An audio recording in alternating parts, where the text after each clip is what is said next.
विद्यार्थियों, आज के वीडियो में हम आपको ये बताएंगे कि प्रकाश का परावर्तन, हमारा जो टॉपिक है वो प्रकाश का परावर्तन है। कल के वीडियो में हमने आपको ये बताया था कि प्रकाश क्या होता है, प्रकाश के बारे में हमने आपको समझाया था, और अदीप्त वस्तुएं क्या होती हैं और दीप्त वस्तुएं क्या होती हैं, इसके बारे में विस्तार से चर्चा हुई थी। आज का जो टॉपिक है वह है प्रकाश का परावर्तन। ये पॉइंट कक्षा 10 के विद्यार्थियों के लिए है।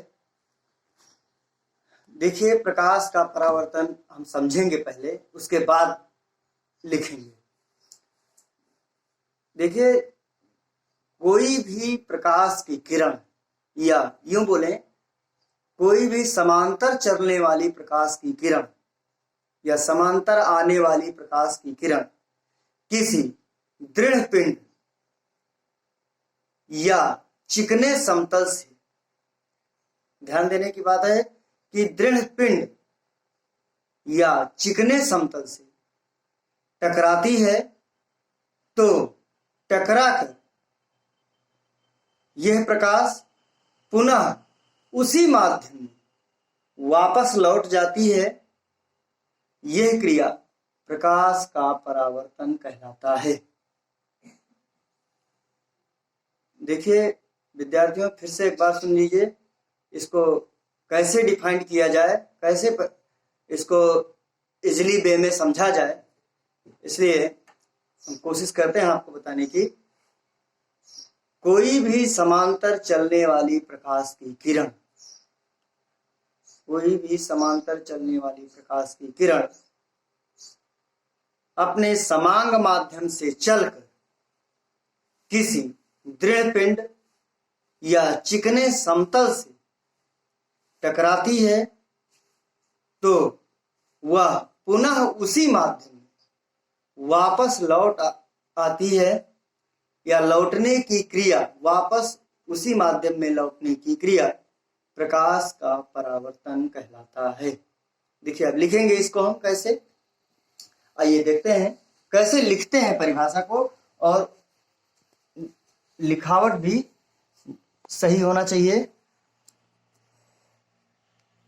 कोई प्रकाश की किरण, कोई प्रकाश की किरण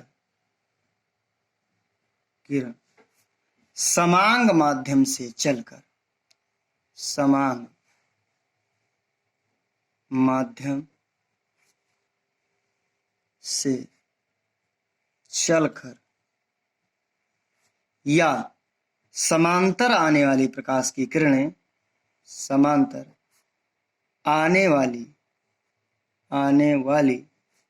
प्रकाश की किरणें, प्रकाश की किरणें किसी दृढ़ पिंड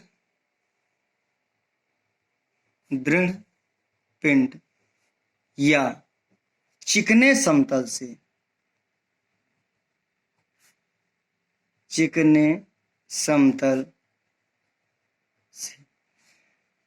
कोई प्रकाश की किरण समांग माध्यम से चलकर या समांतर आने वाली प्रकाश की किरणें किसी दृढ़ पिंड या चिकने समतल से टकराती हैं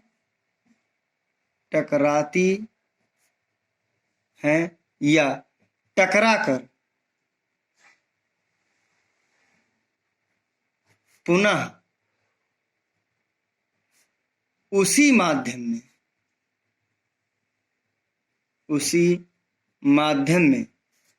वापस लौटने की क्रिया प्रकाश का परावर्तन कहलाता है।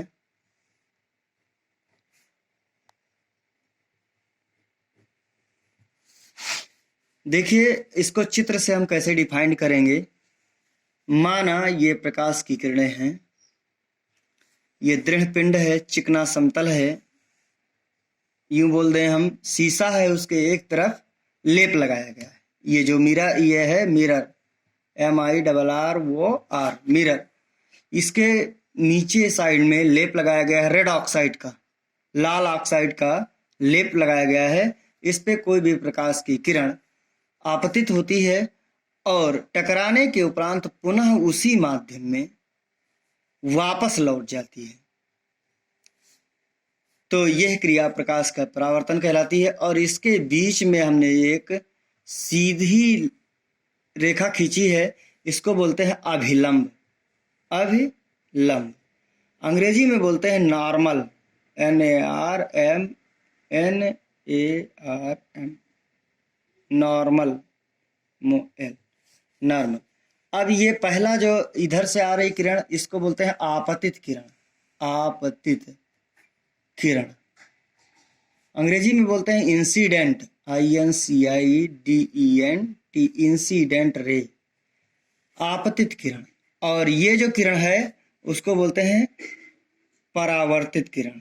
परावर्तित किरण अंग्रेजी में बोलते हैं reflected raise, REFLECTED, reflected raise.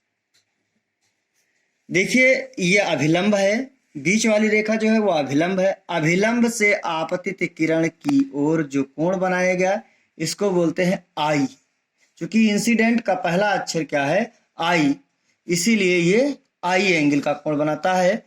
और परावर्तित किरण का जो पहला अक्षर है वो आर है, इसलिए हम इसको स्मॉल आर से लिखते हैं।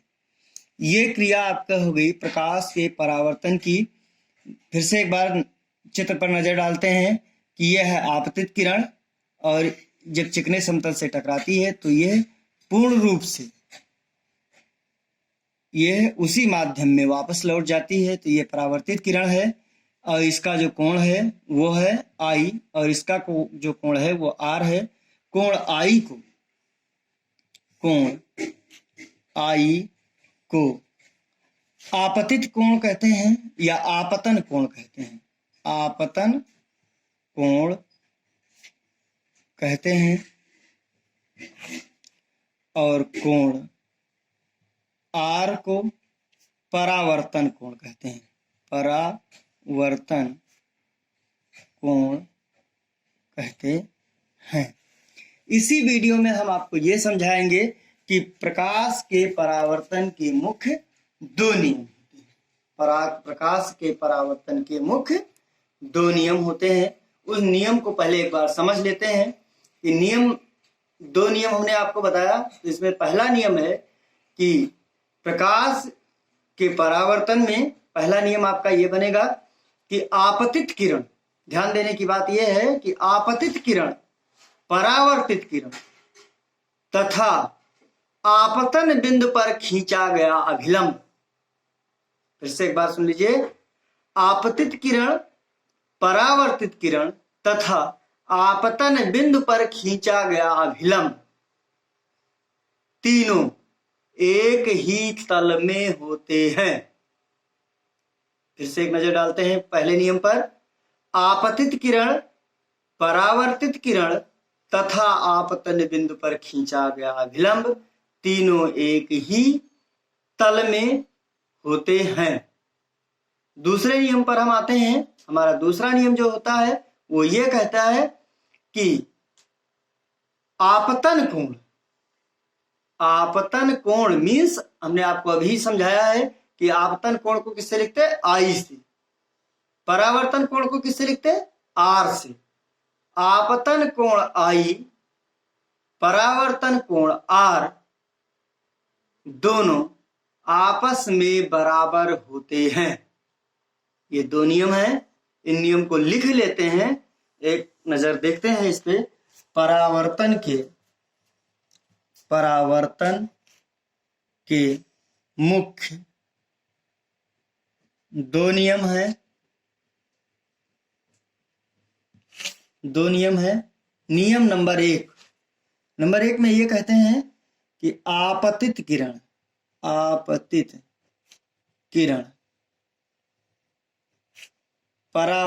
किरण परावर्तित